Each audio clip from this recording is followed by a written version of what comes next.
Когда Бог пришел к Аврааму и поставил ему завет между ним и Богом, он сказал ему, что восьмой день – это знамение. Восьмой день. Это в этот день, именно этот день восьмой должен напомнить его о завете их. И одна сторона этого завета – это то, что Бог изменил его имя. Аминь. Бог изменил его имя. Когда Бог меняет имя человека, это не просто так. Это потому, что Бог изменяет его судьбу. И в каждом измененном имени есть новое содержание. Содержание. И в этом содержании есть миссия этого человека. Или задача этой нации. Итак, Бог изменил наше имя. Церковь, слова веры, уже нет такого. Нет такой. Сейчас у нас церковь, вообще мы не называем его церковь, мы называем его посольством. Посольство благословенного Царства Божьего для всех народов. Посольство благословенного Царства Божьего, извините, Бог исцеляет кого-то, у кого опухоли там сзади левой груди. Это как злокачественный опухоль, но это еще не усугубилось, но Господь не хочет, чтобы это дело усугубилось, поэтому примите ваше исцеление. Теперь я хочу говорить больше об этом завете, в этом направлении. То, что это обозначает для Авраама, мы уже выяснили. Авраам, для него это обозначает Авраам. Я, твоя способность, его имя заплетелось с этим именем Бога. То же самое в этом посольстве Божьем мы видим Божье имя, Божья суть вошло в это новое название церкви. И я об этом хочу говорить, что такое практическое и духовное значение это слово, это название новое, которое Бог нам дал. Я проповедую сегодня на теме Божье после. Божье после. Посол, Божье посол, Божье после. Откровение, на основе чего мы изменили наше название, это то, что я хочу поделиться с вами сегодня. Бог дал мне понять, что церковь 21 века и церковь, которая должна быть перед пришествием Иисуса Христа, это церковь, которая получит особое откровение о Боге. И это церковь, которая будет двигаться в изумительной, непознанной измерении. И Бог приближает нас, по крайней мере меня, к этому измерению. Это измерение, когда человек, который есть плоть и кровь, так приблизится настолько здорово с Иисусом, что буквально люди будут перепутать, где Бог, где человек. Где человек заканчивается, где начинается Бог. Это то, что будет. И мы приходим в это уровень. Что это значит? Бог очень сильно это положил на сердце, что в последнее время Он явит себя нескольким людям и многим людям тела Христа. Явно, что цель Бога для последнего времени это чтобы наполнить человека настолько, чтобы в плоти являть и демонстрировать себя. Бог будет поднимать людей, которые полностью будут одержимыми Богом. Полностью обладаемым Богом. Люди, которые полностью будут контролируемым Богом. Люди, которые будут думать в перспективе точно, как Бог думает. Люди, которые вы увидите, вы посмотрите на них, и вы будете говорить, я знаю, что я смотрю на Андрея, на Сашу, но что-то в нем блеск славы Божией, блеск Бога. Вроде бы этот человек я знаю, но блеск славы, блеск нечеловеческого. И это именно изначальный план Бога. Это есть Новый Завет. Что такое Новый Завет, друзья? Новый Завет – это завет, который Господь заключил с человеком, когда Он говорил, я больше не буду давать вам заповеди, что вам делать, что вам не делать. Я буду ходить посреди вас. Я буду жить среди вас. Я буду ходить посреди вас. И мой закон будет написан на вашем сердце. Что это обозначает? Это обозначает, что Бог, Слово, станет плотью. Что значит Бог станет плотью? Слово станет плотью. Это обозначает, что Бог в Новом Завете, Новый Завет обозначает завет, новое измерение, новый этап, эпох, когда Бог будет являться людям через человека, воплоти. Это то, что было в Эдемском саду. Бог ходил с человеком. Его слава одела человека.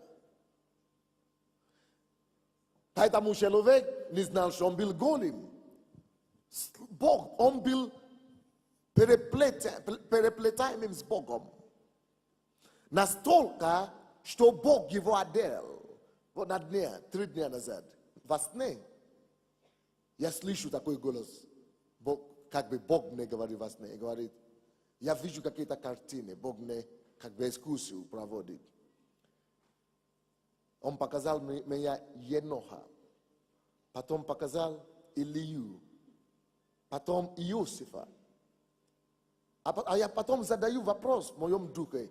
Господь, что отличало их? И я слышу громко во сне.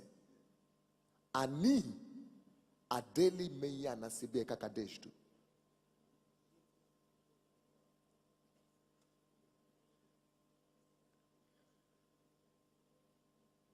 Их облачение, они были облачаемы во мне. Они одели меня на себе как одежду. Интересную фразу. Вы задумайтесь об этом. Вот как отец Сергий, видите, как православный епископ одевает. Бог говорит, вот так. Почему Бог инструктировал, чтобы они вот так одевали? Вот так, как священники тогда одевались. Такие закрыли все и так. Вот так эти люди одевали не одежду, одевали меня на себе как одежду. И я понял. И вдруг я вижу будущее нашей церкви. И будущее моей жизни. Что если мы хотим быть после Бога, мы должны уметь это делать. Это возможно каждому из нас. Чтобы одеть Бога на себе как одежду. И ходить в нем. И стать невидимым для сил ада. На тебя я буду смотреть физически и думать, что ты нормальный, ты обычный, ты такой же. Но на самом деле нет. Небо знает, Бог знает, что ты ходишь во Христе Иисусе. Ты ходишь во Христе Иисусе. Его слава на тебе. Вот именно такие христиане покорят мир Богу. И именно об этом Бог говорит нам здесь. Новый Завет – это тот период времени, когда Бог планирует являть себе людям плоти других людей. Что такое Ветхий Завет? Давайте я вам расскажу немного историю. Человек упал. После того, как человек упал, Бог начал пытаться опять явить себя людям. И он придумывал всякие способы, как это делать. Во-первых, Бог оставил людей, чтобы они его искали, найдут ли они его, не найдут ли они его. И тут нашелся Еноха, который ходил с Богом. Он нашел его сам. А потом был Енош, другой, который изменил его поколение, и со его времени люди начали призывать имя Господа. Но Бог хотел вернуть себя всем народам, всей земле, открыть себя не только одному или два, которые найдут его. И что он сделал? Он решил избрать народа. Он видел и пробовал это делать в лице Авраама.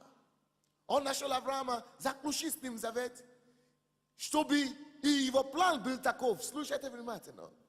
Чтобы сделать весь израильским народом царство, страною, вся страна, страною священников.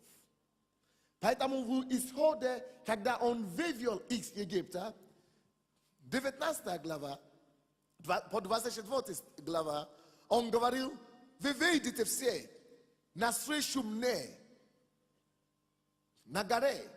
Но народ отказался. Они говорили: мы боимся, мы побоялись. Ты, Моисей, иди. И поэтому из-за того, что израильский народ, как народ, отказался, Бог поэтому придумал другой план. Какой план? Он выбрал одно колено. Колено Леви. Колено Моисея, который не отказался. И поставил это колено священником себе. Поэтому все колена могут быть священнослужителями. Но план Божий был таков, чтобы иметь целый народ на земле, вся страна, где все будут священниками Господа, и Бог будет кормить их за счет других. Точно то, что он делал колено Леви, что он кормит их за счет других, он хотел кормить всю Израиль за счет других, всю страну. И чтобы это было царство священников. Вы слышали это слово когда-нибудь? Царство священников, царственное священство. Это был план Божий, чтобы весь народ был священники. Вы могли себе такое представить? Когда это не получилось, и весь Ветхий Завет, Бог пытался примеры Израиля, через Израиль явить себя людям. Но план его остался. Жить со своим народом и явить себя им. Когда не получилось через Израиль как таково, Бог говорил: придумай другой метод. Он дал им слово, заповеди. Потому что там, где слово царя, там власть, там, где мое слово, там я. И Бог хотел через заповедь себя явить людям.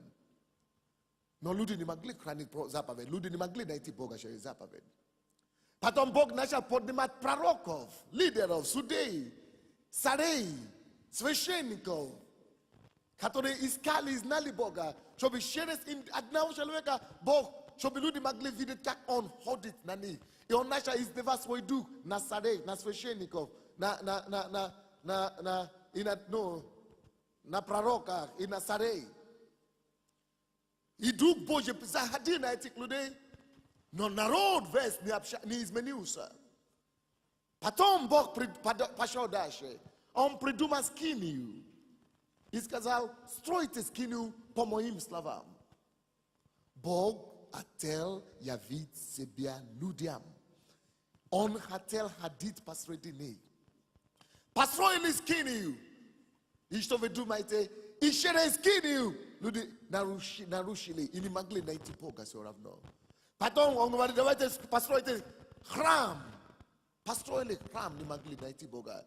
Через Моисея Бога, народ не видел Бога. Через Илия, через Соломона, Бога мы не могли видеть. И что Бог сделал? Novi Zavet. Što tako je Novi Zavet? Eta etap vremeni kada Bog Bože ni пытается являться людям через третьего или через второго человека. Он пробовал уже слово, не получилось. Он осталось буквой. Он пробовал скинию, не получилось. Он пробовал ковчег, чтобы жить среди них, не получилось. И Бог сам решил являть себе людям такой же формы, как человек сам. Бог стал плотью. Вот история Нового Завета. Это и в этом было положено новое начало. В чем? В том, что Бог говорит, я больше не буду пытаться изменить людей совместно. Я принимаю решение, что с этого времени, с этого завета, я буду жить посреди людей и внутри человека.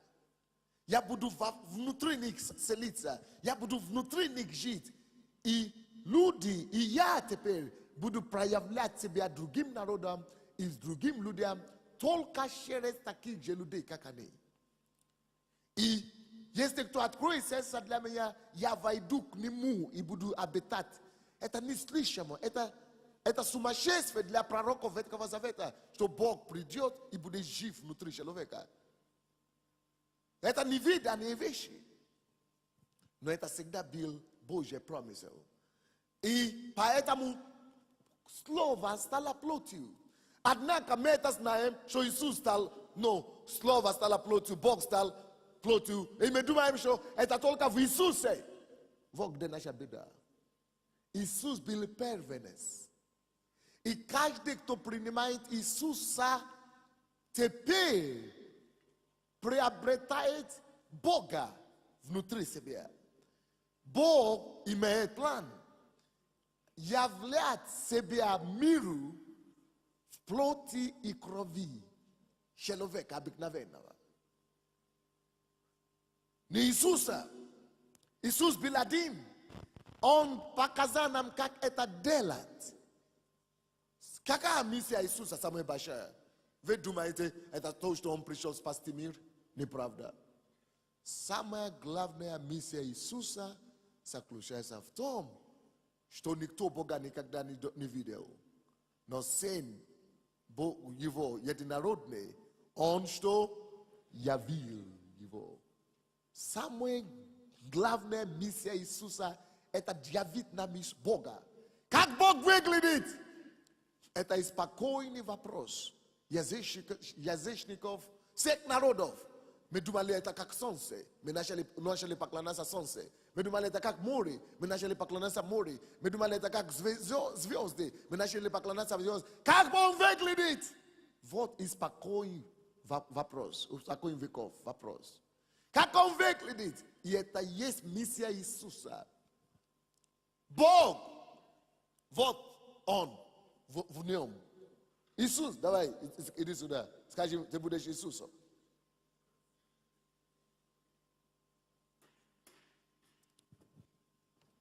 Иисус воплоти. Посмотрите на него. Иисус такой же, как я. Человек. Он не солнце, он не страшный. Обыкновенный человек. В чем он явил? Что его отличает от Илии, от Моисея, от Соломона? Потому что на Соломоне, на все эти пророка приходил Дух Божий и уходил. Они оставались человеком. Под действием Бога они явили какие-то фрагменты Бога. Но в этом теле суть Его, содержание Его, Дух Его, Бог. Сам Бог внутри него живет, не уходит. Не просто с ним, в нем живет. И слушайте, Иисус передавал Бога тем, что Он настолько подчинял себя Богу, что его характер был полностью как бы обладаемым Богом. Его темпераментом bil ponos tu ablada e bogom. Ivo shusva bili pod kontrolom pono e Bože. Slušajte me, это очень важные вещи. И Иисус в этом и был первенцем, чтобы служить нам примером, какие должны быть христиане Нового Завета. Верующие Нового Завета. Но не просто верующие. О, Боже, помоги мне передать это. Посмотрите Колоссянам 1. Не, перед Колоссянам. Давайте прочтем 2 Коринфянам, который мы открыли. 5:20. Иисус явил нам Бога. Вот поэтому Он мог спасти нас. Он смог спасти нас. Он явил нам Бога, поэтому мы могли уверовать. Мы увидели в Него прекрасного Бога, доброго Бога. И мы поверили в Него. И Его миссия, самое главное, почему Он сказал, если это Евангелие не будет проповедовано по всему миру, Он не придет. Его миссия – это то, чтобы уверовавшие в Него, которые приняли Его, чтобы им также была дана власть представлять и являть Бога точно таким же образом, как Иисус это делал.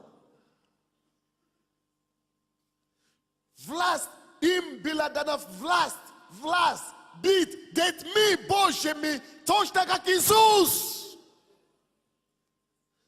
Когда вы покаялись, вам была дана такая же власть, которая на небе была дана Иисуса, чтобы Он явил Бога. Такая же власть, авторитет Бога, явить Его через мои темпераменты, через мои чувства, через мое тело, через мое... Была дана нам. Поэтому власть быть детьми Божьими, похожими на Бога, люди, которые, как Иисус, Сын Божий. Окей? 20 стих, 5 глава Коринфянам. Итак, слушайте внимательно. Итак, мы, хорошо, до того, давайте 19 стих. Потому что Бог, скажите все, Бог во Христе примирил с собой мир. Окей, стоп. Кто примирил с собой мир? Христос? А? Бог. Но мы Бога не видели. Как Он это может? Как Бог примирил с собой мир? Я Его не видел никогда. Когда Он пришел? Вот Иисус, это Он. Бог примирил с собой мир. Во Христе Иисусе Бог действовал. В Нем. То же самое сегодня. Бог примиряет, очень примирит себя, собой мир. Действовать на мир. Изменить мир. А где Он Бог? Он здесь заключен. Он внутри здесь меня. Он рядом вот здесь со мною. Бог во Христе Иисусе примирил. Это Бог. Не на небе примирил. Не с неба. О, Боже, дай им понимание. Бог во Христе Иисусе. В Нем находится. С Ним. В Нем примирил с собой мир. Окей, это понятно, да? Теперь дальше. 20 стих теперь.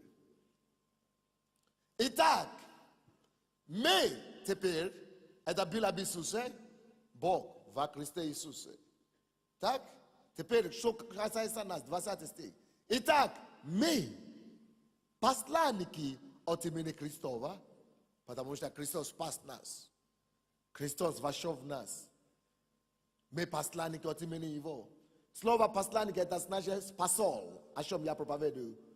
Посол Божий, да? Послед Божий. И здесь написано, и как i tak me pasla ni ki otimene Christophe tak i kak be sam bog kak be sam bog uve shevait sheres nas sam bog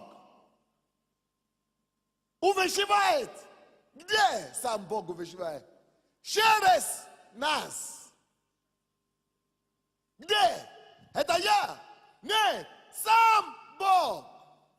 Если вы сможете это понять, не только это понять в голове, я знаю, что вы все это знаете умом.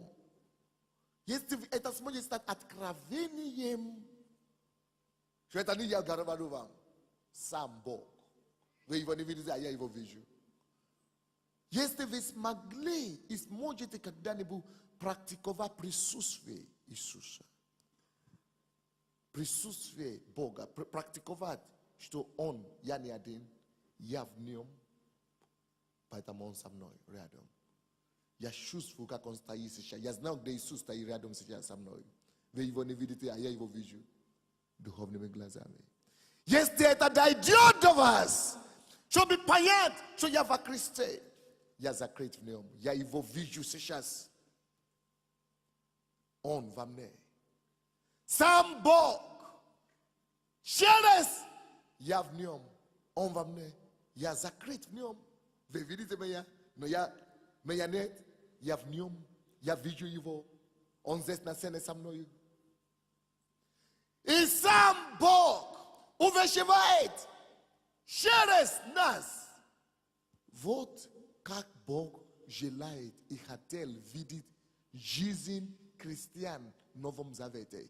Христиане – это люди, которые отдали Богу свои чувства, свои ощущения, свои темпераменты, чтобы Бог одержал, чтобы Бог обладал этими всеми качествами, умом, телом, и чтобы Бог выражался. Это не значит, что он такой спокойный, допустим, он флегматик, а я холерик. Это не значит, что мы все должны стать такими флегматиками.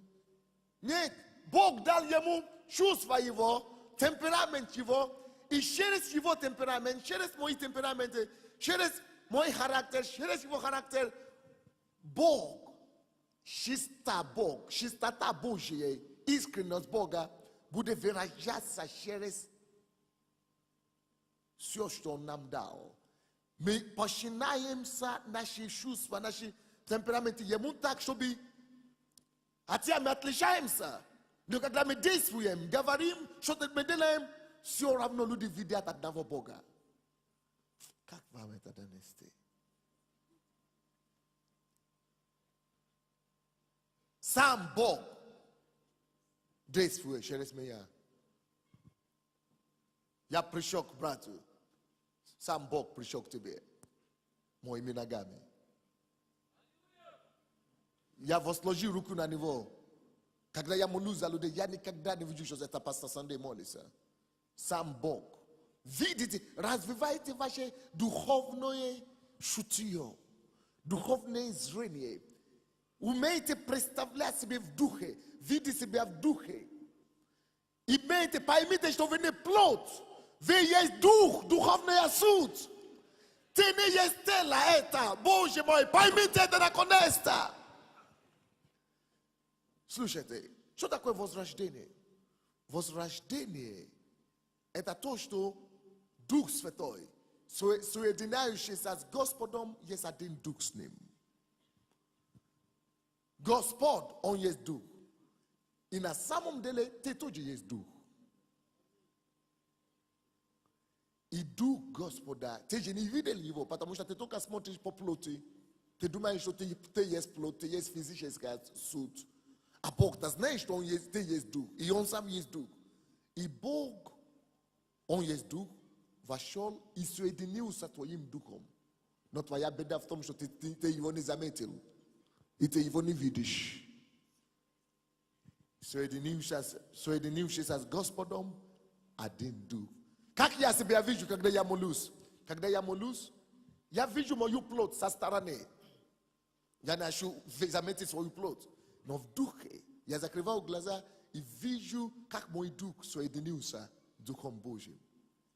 I говорит ему в духе, общаюсь с ним. И я вижу, что моя суть, что есть дух. Вот суть моя Господом в нем. Соединившись Господом, один дух с ним. Как вам это донести?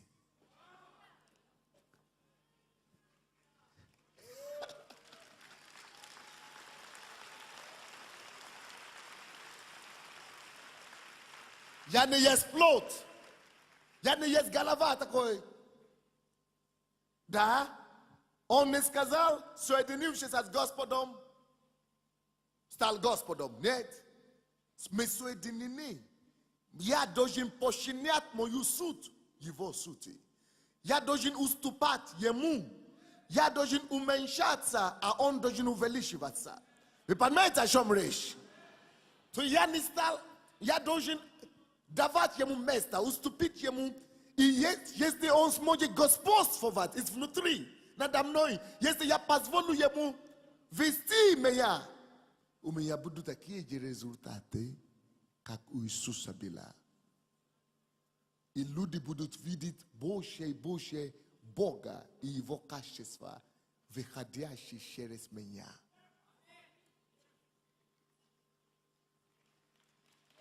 До кого-то дошло там.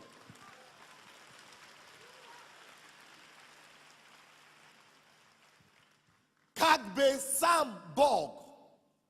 Поэтому, когда я проповедую, я всегда жду, когда я почувствую. Или я увижу в духе.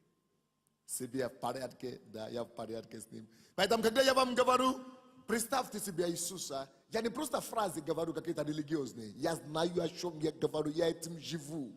И мне хочется вам помочь видеть, что вы поклоняетесь, мы поем, как я люблю тебя. А в это время вы думаете, что я так делаю, а я его обнимаю крепко в духе. Не физически руками, не.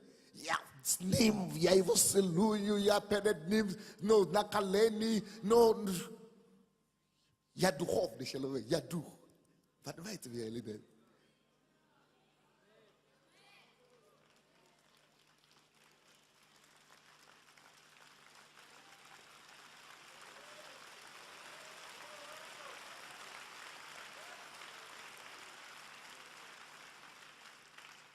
И поэтому, допустим, вчера у нас был такой инцидент с пастором Михайликом. Один неверующий композитор электрон пришел сюда. Мы познакомились с ним, вот это известный какой-то человек. Я говорю, хорошо. В это время я отключился. Я улыбаюсь, я говорю, да. Но я уже переменял позицию. До того это был больше я, когда я со всеми людьми решал. Но тут я позволил себе пустить Духа Господня впереди. Я наполнил, я закрылся за присутствием Божьим, за помазанием, за Его личностью. Я взял его за руку, здравствуйте. И я начал ему говорить, это уже было в духе, это уже другой человек. Они продолжали видеть Сандея, но присутствие Божье уже покрыл его. Он уже был готов покаяться и так далее. Я его отпустил, чтобы пастор Михайлик помолился за него, а потом он убежал. И я говорю, пастор, куда он мне говорит? Я говорю, он же покаялся? Он говорит, нет, он убежал. Как это убежал? Как ты его отпустил? Он говорит, а я не знаю, он говорит, что он спешит. Я же его арестовал, он же не мог ни одно слово говорить, он уже готов идти каяться. Зачем? А он говорит, пастор, в чем заключается моя ошибка? Я не понял, в чем? И я ему начал говорить, слушай, ты же был на посте. Вот об этом мы и говорили. Нужно уметь ходить как Бог. В это время это уже не я. Сам Бог. Как бы сам Бог. Как бы сам Бог. Выпускай присутствие Божие. Отпусти себя назад. Позволь Богу доминировать тебя в этот момент. Одевай его как одежду на себя в этот момент. Одевай его на себя, приклей его как валахану на себя. Как пальто на себя. И уже просто носитель, ты просто храм. Поэтому написано, вы храм. Разве вы не знаете? Павел это знал. Что это уже не я живу. Это уже не я живу, я всего лишь храм. Разве вы не знаете? Мое тело всего лишь храм. Поэтому я должен заботиться об этом храме, чтобы оно могло нести его. Но все, что я делаю, это я всего лишь храм. Он делает. Позволяю его духу. Вы знаете, что я с ним один, его дух во мне, это он действует, он возит меня. После Божьей, и это то, кем Бог хочет, чтобы все члены этой церкви стали. И поэтому у тебя не будет проблем в семье. Потому что ты не живешь своей женой. Ты живешь, как бы Иисус бы себя вел. Ты ведешь себя, как Иисус бы себя вел. Ты не кричишь на детей.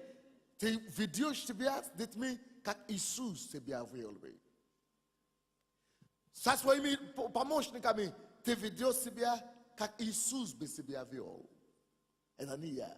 Иисус через меня. Как бы Иисус через меня живет. Как бы Иисус через меня действует. Как бы Иисус через меня говорит. Как бы Иисус через меня любит. Ты не можешь гордиться или быть важным, авторитет пришел. Нет. Ты не можешь, потому что ты уже не живешь. Потому что человек, который важный, он о себе еще думает. А ты уже умер, это же Христос в тебе. Ты всего лишь дом, храм. Как вам это донести? Колоссянам откройте мне первую главу 15 стих.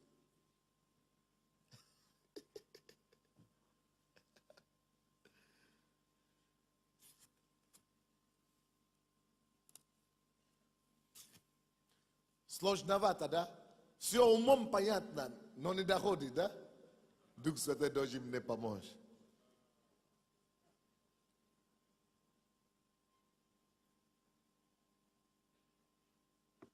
Пастор Михайлик, иди сюда. Расскажи нам то, что вчера было. Бегом. Как Иисус бы делал. Бегом. Если бы Иисус был рабом, как он бы себя вел? Все это написано в Евангелии. Если бы Иисус был инженером, как он себя вел? Он во мне. У меня не проблема, не надо придумывать. Он здесь. Я просто уступаю ему. Когда я уступаю ему, я течу в нем. Автоматически. Мне не надо стараться придумывать, как бы Иисус, или стараться ломать себя. Нет, надо просто не отступить назад. Я позволить просто ему идти впереди. Он уже во мне. Не надо попытаться быть святой, быть праведным. Оттуда взять праведность. Нет, он уже во мне, его святость во мне. Я пускаю его, я ему уступаю и позволяю ему быть святым через меня.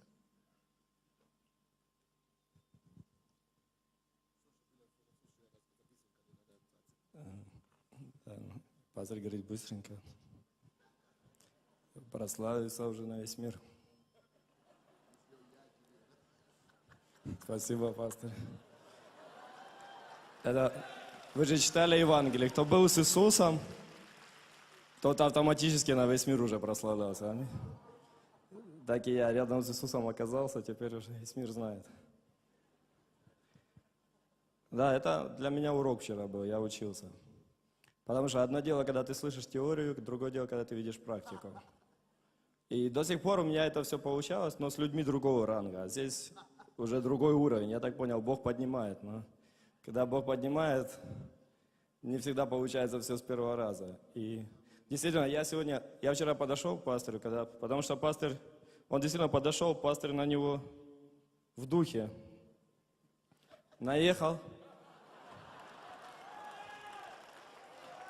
И пастор стоит, говорит, сейчас кто-то с пастырей за вас помолится, а я что-то рядом оказался и думаю, кто же с пастырей помолится?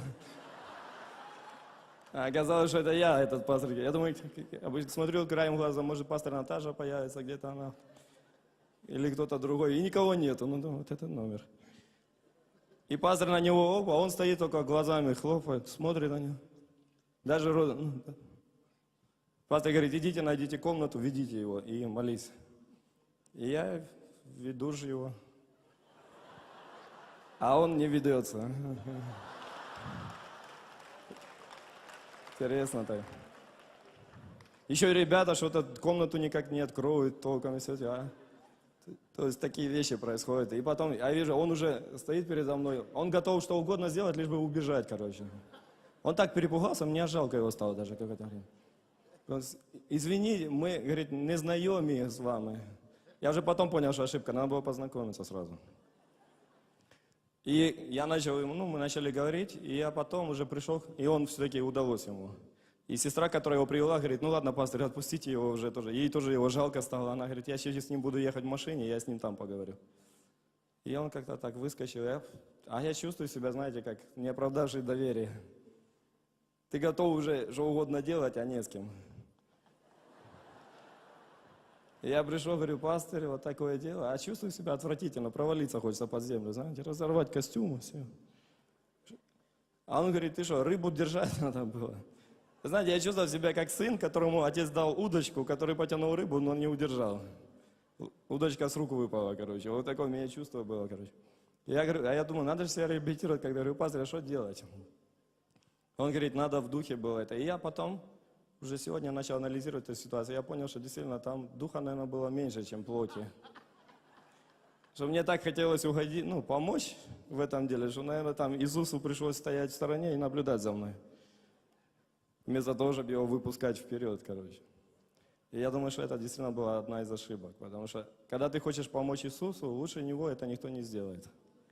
И не нужно ему в этом помогать. И то, что мне надо было просто сказать, Иисус, используй меня, а не стараться сделать, а потом сказать, Иисус, ну что, у меня получилось.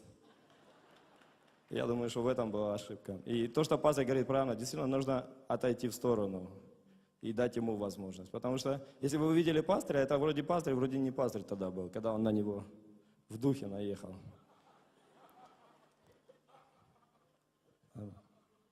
Это маленький урок. Подожди теперь. Как это делать?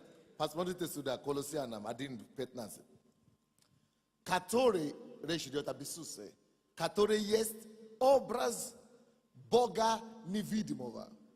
Кто из вас знает, что до сих пор Бог, Он невидимый? Но Новый Завет это как раз Бог, который стал видимым. Но это не Иисус. Иисус это первый, в ком Бог был виден. Но программа Нового Завета это чтобы все принявшие Его были дана власть, чтобы Бог каждый день, на каждое предприятие, каждый бизнес, каждый образ жизни, чтобы невидимый Бог был видимым везде. Который есть образ Бога невидимого. Он невидимый, вроде бы невидимый, но когда Иисус появляется на сцене, невидимый Бог является в его образе. То же самое сегодня, почему мы принимаем Иисуса в сердце, не просто уверовать, принять Его, чтобы мы могли покоряться Ему внутри. И чтобы мы, каждый из нас, мог стать образом Бога невидимого. Вы видите меня, а вы видите и считаете Бога. Считайте Бога. В моих действиях, в моих словах. Считайте Бога. Если бы Бог был бизнесменом, как Он бы себя вел? Образ Бога невидимого. Я всего лишь храм. Разве вы не знаете, что вы храм Бога живого? Я храм. Мое тело храм Бога живого. Образ Бога живого. Что это значит? Как это практиковать? Знай, во-первых, что Бог не только внутри себя, Он также с собой. Ты в Нем, Он в тебе. Открой мне там, пожалуйста, Евангелие от Иоанна, 14, 19 и 20 стихи. Представьте себя, что вы в Нем, вы Дух, соединивший с Богом, есть один Дух с Ним и в Нем. Если вы Дух, нету пространственное ограничение. И Бог есть Дух. Я ограничен, потому что я еще имею тело. Значит, если Он Дух, значит, Он во мне, и я в Нем одновременно. Вы понимаете, да? И практикуйте Его. Знаете, открывайте, научитесь открывать свои духовные глаза. vidiš Boga, sначала возле себя, держать его за руку, сидит перед ним. Представь, что он рядом. Вы не увидите никого вот физического, но духовно вы будете чувствовать, что вот он здесь. Вот он здесь. Вы понимаете, о чем речь? Это о чем Иисус говорил. 14 глава. Да. 19-20 стихи. Да, да. Еще немного, Иисус говорит, и мир уже не увидит меня. Но беда сегодня в том, что не только мир не видит его, но и его христиане тоже его тоже уже не видят. Вот где вся беда. Мир не увидит меня. Вы кто, мир или христиане? А вы видите его? А я могу сказать, каждый день я его вижу. Я не вижу физически вот так, но в духе я его вижу. Я хожу с ним, я живу с ним. Пастырь Божий должен видеть того, на кого они подражают. Еще немного, и мир уже не увидит меня. А вы что? Увидите меня. Раньше для меня это какой-то конфуз наводил на меня. Это место Писания. Это не имеется в виду, что физически видеть. Созерцать его присутствие в духе. Допустим, я сейчас стою за тобой, закрой глаза. Ты чувствуешь, что кто-то стоит за тобой или нет? Ты можешь представить себе, я говорю, ты видишь, ты знаешь, что я здесь. Ты можешь знать, что я за тобой. Не надо чувствовать, но ты можешь себя представить, видеть, как я стою за тобой или нет. Конечно. Ты можешь себе представить, что я здесь, потому что ты слышишь меня, я здесь. Не надо видеть или... Ты чувствуешь, что у тебя нет глаза здесь в голове, сзади головы, поэтому ты не можешь меня видеть. Можно даже открыть глаза. Открой глаза. У тебя глаза только впереди. Здесь нету глаза. Но ты же знаешь, что я здесь или нет? Точно таким же образом, духовными глазами видеть Иисуса, что Он с собой рядом. Однажды я говорю, Господь, я не могу видеть тебя. Он говорит, смотри. Ты видишь эта тень твоя? Я говорю, да. Он говорит, видишь, твоя тень всегда с тобой везде. Хотя ты не всегда ее видишь, как будто, если нет света, ты не можешь видеть. Или много света, ты можешь не видеть. Но эта тень всегда там. Вот, тень, это не картины, это не видение, это просто тень. Вот таким же образом, как мы видим, тень наша сопровождает нас. Таким же образом, тень Иисуса, можно так сказать. Вот как тень твоя, так его присутствие с собой всегда. Вот, посмотри, твоя тень всегда там. Если ты волну слушаешь, ты можешь чувствовать. Не увидишь лицо, какое-то лицо там, но как тень ты видишь, так ты можешь видеть, что да, кто-то рядом, он здесь. Но, чтобы быть посол Бога, нужно идти больше этого. Нужно не только чувствовать присутствие Божье, нужно быть одержимым самим Богом. Нужно, чтобы вы носили его образ. А он уже внутри вас.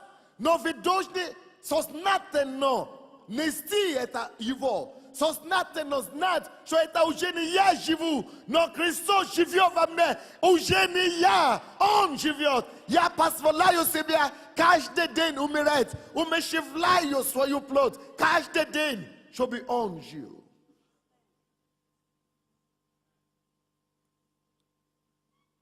Поэтому Павел говорит, что я каждый день умираю. Для себя побольше, потому что плоть мешает. Умери, умерщвляй его, чтобы он мог жить. Поэтому здесь он говорит, еще немного, и мир не увидит меня. А вы будете меня видеть. Почему? Потому что я в духе. Внутри вас и с вами. И вы есть дух. Откройте духовные глаза и увидите меня. И тот день узнаете вы, что я в Отце моем, и вы во мне, и я в вас. Открой Евреям 10 глава, 5 стих. И я в Отце, и вы во мне, и я в вас. Это была тайна успеха Иисуса. Он говорит, не я делаю. Отец, слушай во мне, делает дело. Не я говорю, Отец, слушай во мне. 10 глава Евангелия от Иоанна, 10 глава. Это не я, Отец, во мне говорит. Это не я, Отец, во мне делает. 14 стих. Это не я, Отец, во мне. 14 глава, 10 стих, извините. 14 глава, 10 стих, Евангелие от Иоанна. Не надо открывать это то, что я цитирую. А открывать надо Еврея. 10 глава, 5 стих. Но сегодня Бог просит нас, христиане, быть церковь слова веры. Бог бросает нам вызов, чтобы мы жили свою жизнь, как бы сам Бог живет в этом теле. Я всего лишь храм. Я всего лишь носитель Бога. Пастырь Божий – это значит люди, которые являют Бога. Посольство Бога – это его представительство здесь на земле. Посольство – это значит нести Бога, бизнес, политику, нести и принести Бога в этом храме, в этом, хижине, приносить его. Вот почему Бог не хочет, чтобы мы все уволились с работы и все стали проповедниками, но в церкви. Нет, Бог хочет, чтобы христиане были везде. В спорте, в боксе, в медицине, в политике, в экономике. Везде, чтобы христиане там были. Чтобы приносили Бога повсюду. И этим мы утверждаем Царство Божье, куда бы мы ни пришли. Допустим, Иисус пришел однажды в одно место и говорил, Царство Божье наступило до вас. Царство Божье наступило, потому что куда он приходит, Царство Божье наступило. Потому что он приносил туда Бога и утвердил его царство. Как вам это донести, церковь? И царственное священство, которое было придумано для Израиля, теперь оно реально для сегодняшнего Израиля. Чтобы мы все стали царственное священство Божие, Бога-носители, все священники Бога живого, все христиане должны быть носителем Бога, священники Бога, люди, которые Бога приносят и представляют его повсюду. Новый Завет, друзья, это завет и время, когда Бог являет себя не через жертвы, не через заповеди, но в плоти и кровь. Считай, это 5 стих. Посему Христос, ходя в мир, говорит. Почему Христос, ходя в мир, сказал? Потому что это Новый Завет. Христос это понимал. И Христос в Новом Завете пришел в мир и утвердил новый порядок, Новый Завет. Что он говорил? Жертвы с этого дня, в Новом Завете, жертвы уже мне не нужны. Вы меня замучили этими жертвами. Он аннулировал жертвы. Мы еще стараемся жертвами угодить Богу сегодня. Жертвы, приношения мне не нужны. Это Новый Завет. Что мне нужно? Но тело уготовил. Тело готовьте мне. Готовьте мне тело. Дайте мне ваше тело. Я наполню его самим собою. Это единственное служение ваше. Дайте мне только тело. Предоставьте мне ваше тело. Я наполню самим собою. Все. Это единственное желание мое. Мне не надо жертва. Мне не надо приношение. Мне не надо ваше усилие. Дайте мне себя. Починайте себя мне. Тело, друзья, это самый главный подарок. Это самое главное служение, которое мы с вами можем Богу дать. Кто-нибудь понял меня или нет? Тело готовьте мне. Кто-нибудь здесь готов подчиняться Богу и отдать его тело как жертву живую или нет? Единственное, что мне нужно, тело. Починай сам не твоей воли. Починай сам не твой характер, твой темперамент, тело. Дай мне полностью. Дай мне обладать себе. Дай мне полностью взять контроль над тобой. Дай мне действовать через себя. Выражаться через себя. И повсюду ты будешь являть меня. Будешь являть меня. И как бы сам Бог будет действовать, куда бы ты ни пошел. Вот что такое посольство Божье. Христиане должны быть примером везде.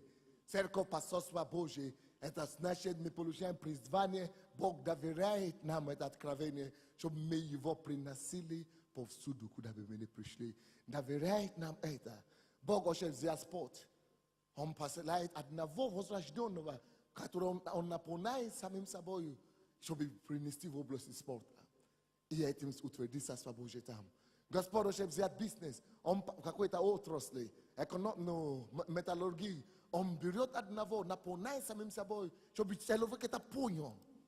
И когда ты приходишь с осознанием того, что я с присутствием пришел, и ты начинаешь выражать его, и позволять его сила течь через тебя, его святость течь через тебя, Бог Царство Твое утверждает там. И слушайте сюда. Почему мы читаем Библию? Почему мы слушаем проповеди? Две причины.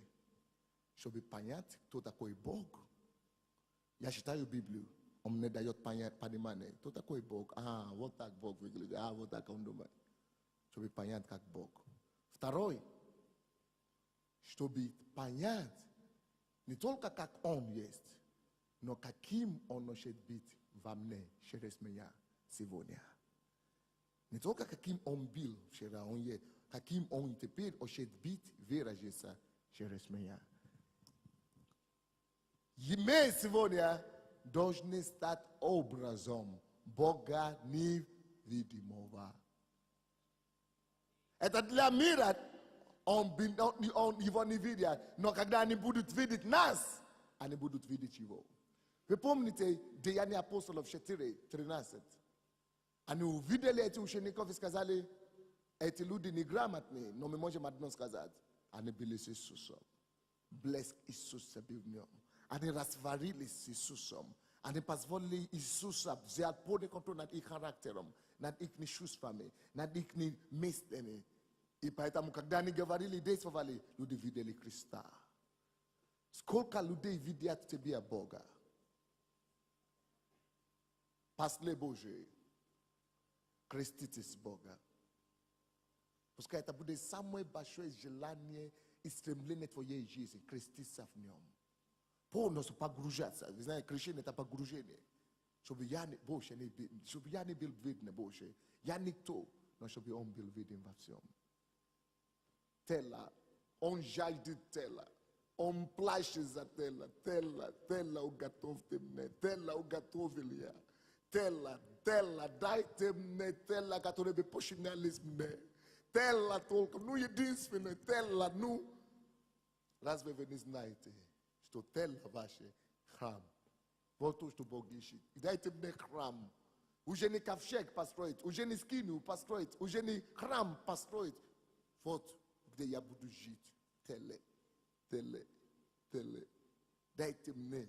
И это будет мой ковчег сегодня. А ковчег, вы знаете, как оно было важно тогда? Ковчег, когда они приносили ковчег, любую войну выигрывали. А ты это ковчег сегодня. Когда ты приходишь везде, присутствие будет должно выходить из тебя. И утвердить победу Божью, царство его везде. Это важная вещь. Посольство Божье. Почему? Потому что мы представители его, он здесь живет. Мы носители Бога везде. Это понятно нам или нет? Жертвы я не хочу. Многие из нас, мы еще стараемся жертвами угодить Богу. Я делаю то, я бегаю туда, я делаю то. Нет. Иисус, самое главное, что он делал, он работает над собой, чтобы больше Бога Javla usa через него. Он уединился с Богом постоянно. На гору уходил, он уходил по утрам, он уходил несколько днями, по 40 дней постился, чтобы убрать как можно больше плоти, убрать ветрового, ну, чтобы уничтожать плоть, чтобы больше Бога, чтобы он мог быть образ. В его теле, чтобы как можно больше Бога можно быть видно. Это самое большое наше задание, как христиане. Работать, не просто угодить Бога, как я то делал, я то другое делал, я туда, сюда. Это суете, мне не нужно жертвы, мне не нужно ваше приношение, тело ваше дайте мне. Как жертву благоухаю. Открой 2 Коринфянам, мы закончим на это, 3 главу, 2 Коринфянам, 3 главу. С 1 стиха по 3. Неужели нам снова знакомиться с вами? Неужели нужны для нас, как для некоторых, одобрительные письма к вам или от вас? Вы – наше письмо, написанное в сердцах наших, узнаваемое и читаемое всеми человеками. Вы показываете собою, что вы – письмо Христово, через служение наше, написанное не чернилами, но Духом Бога Живого, не на скрижалях каменных, но на плотяных скрижалях сердца. Еще раз читай, дорогой, я прошу прощения, меня помешали тут. Неужели нам снова знакомиться с вами? Неужели нужны для нас, как для некоторых, одобрительные письма к вам или от вас? Вы – наше письмо, написанное в сердцах наших, узнаваемое и читаемое всеми человеками. Вы показываете собой, что вы – письмо Христово, через служение наше, написанное не чернилами, но Духом Бога Живого, не на скрижалях каменных, но на плотяных скрижалях сердца. Бог говорит, что мы письмо. Раньше Бог дал заповедь, книга, бумага, буква, письмо. Теперь вы послание, Евангелие, считаемое всеми людьми. Вот кого я должна быть. Люди должны считать мои действия, мои слова, мое сердце, моя любовь. Мы письмо, послы Божий. Как бы сам Бог. Когда я читаю Библию, вот каким я должен стать. И каждый день я становлюсь его образа. Больше. Преклоните вашу голову. Откройте душу. И скажите ему, Господь, да, дай мне стать твой образ, подобие во всем. Я хочу стать твоим послом на самом деле. Носить тебя повсюду. Твоим носителем. Помоги мне, Господь. Помоги нам, Господь.